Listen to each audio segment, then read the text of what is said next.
இன்றைக்கி நம்ம basics of income tax பார்க்க போகிறோம். பேசிக்ஸ் ஆஃப் இன்கம் டேக்ஸில் ஃபஸ்ட்டு நம்ம பார்க்க போகிறது சோர்சஸ் ஆஃப் இன்கம் டேக்ஸ் லா. அதாவது ஒரு இன்கம் டேக்ஸ் லா க்ரியேட் பண்ணுறதுக்கு என்னென்ன சோர்சஸ் இவங்க யூஸ் பண்ணுறாங்க. There are 5 sources. 5 சோர்ஸ் வச்சு தான் ஃபர்ஸ்ட் ஆஃப் ஆல் நம்ம இன்கம் டேக்ஸ் லாவை க்ரியேட் பண்ணுறோம். என்ன அந்த 5 source? Income tax act 1961, income tax rules 1962, annual finance act, circulars or notifications from CBDT, Supreme Court and High Court decisions. இந்த 5 சோர்ஸை வச்சு தான் இன்கம் டேக்ஸ் லாவே நம்ம கிரியேட் பண்ணுறோம். சரி, நெக்ஸ்ட் நம்ம பார்க்க போகிறது இன்கம் டேக்ஸ் லாவோட charging section. First of all charging செக்ஷன்னா என்னப்பா? சார்ஜிங் செக்ஷன்னா ஒரு இன்கம் டேக்ஸ், இப்போ நம்ம ஃபார் எக்ஸாம்பிள் நம்ம இப்போ இன்கம் டேக்ஸோட சார்ஜிங் செக்ஷன் பார்க்குறோம் அப்படின்னா, இப்போ இன்கம் டேக்ஸ் பற்றி என்ன கன்வே பண்ணுறாங்க, என்ன சொல்ல வராங்க அப்படின்னு சொல்கிறது தான் இந்த சார்ஜிங் செக்ஷன். இப்போது இன்கம் டேக்ஸோட charging section is section number 4. இதில் என்ன சொல்கிறாங்க? It is charged for every assessment year. ஒரு அசஸ்மெண்ட் இயருக்கும் இது சார்ஜ் ஆகும், ஒரு பர்சனுக்குமே இது சார்ஜ் ஆகும்னு சொல்கிறாங்க. இப்போ இதோட டேக்ஸ் எல்லாமே பார்த்திங்கன்னா இது ப்ரிஸ்கிரைப் பண்ணுறது ஃபினான்ஸ் ஆக்டில் ப்ரிஸ்கிரைப் பண்ணியிருப்பாங்க. என்ன ரேட்டு, என்ன டேக்ஸ் நம்ம யூஸ் பண்ணணும் அப்படின்னு சொல்லிட்டு. தென் நெக்ஸ்ட்டு இப்போ அசஸ்மெண்ட் இயர்னு சொன்னோம் இல்லையா? அப்போ அசஸ்மெண்ட் இயர்னால் என்ன? செக்ஷன் 2 சப்செக்ஷன் 9 அசஸ்மெண்ட் இயரை பற்றி சொல்லுது. என்ன சொல்லுது? அசஸ்மெண்ட் இயர்னால் ஒரு 12 months பீரியட். ஃபார் எக்ஸாம்பிள் இப்போது இந்த அசஸ்மெண்ட் இயர் 24-25 இல்லையா? So 1st of April 24 31st of March 25 வரைக்கும் அசஸ்மெண்ட் இயர் தான்.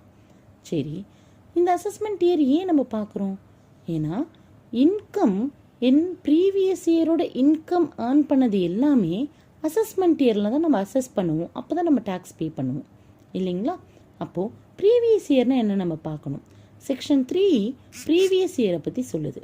ப்ரீவியஸ் இயர்னால் என்னென்னா, இப்போ ஃபார் எக்ஸாம்பிள் இப்போ நான் சொன்ன அசஸ்மெண்ட் இயர் 24-25. இப்போது அசஸ்மெண்ட் இயர் 24-25க்கு ப்ரீவியஸ் இயர் இஸ் 23-24. அதாவது 1st April 23 31st March 24 வரைக்கும் ப்ரீவியஸ் இயர் தான். நான் முன்னாடியே சொன்ன மாதிரி income earned in previous year 23-24 shall be assessed in the assessment year 24-25. ஓகேவா? முன்னாடி நம்ம இன்கம் ஏர்ன் பண்ண 23-24 ஏர்ன் பண்ண இன்கம் எல்லாமே இப்போ 24-25 நம்ம அசஸ் பண்ணோம். சரி, நெக்ஸ்ட்டு ஆன் எவ்ரி பர்சன்னு பார்த்தோம். அப்போது பர்சன்னா யார்? செக்ஷன் 2 சப்செக்ஷன் 31 பர்சன்னா யாருன்னு சொல்லுது. Person includes individual, HUF, company, firm, AOP or POI, local authority, artificial judicial person. இவங்களாம் தான் பர்சன்னு சொல்கிறோம். சரி, தென் செக்ஷன் 2 சப்செக்ஷன் 7 அசஸினா யாருன்னு சொல்லுது. அசஸினா யார்?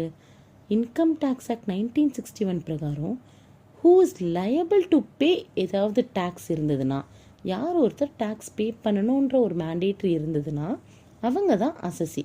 இப்போ இந்த அசஸியில் assessee in default, deemed assessee, proceeding initiated, இவங்க எல்லாரையுமே அசஸியை நம்ம கருதுகிறோம். இப்போ என்னென்னா இந்த deemed assessee, assessee in default and proceeding இனிஷியேட்டட்லாம் இருக்குல்ல, இது ஃபர்தர் சாப்டரில் நம்ம பார்ப்போம்.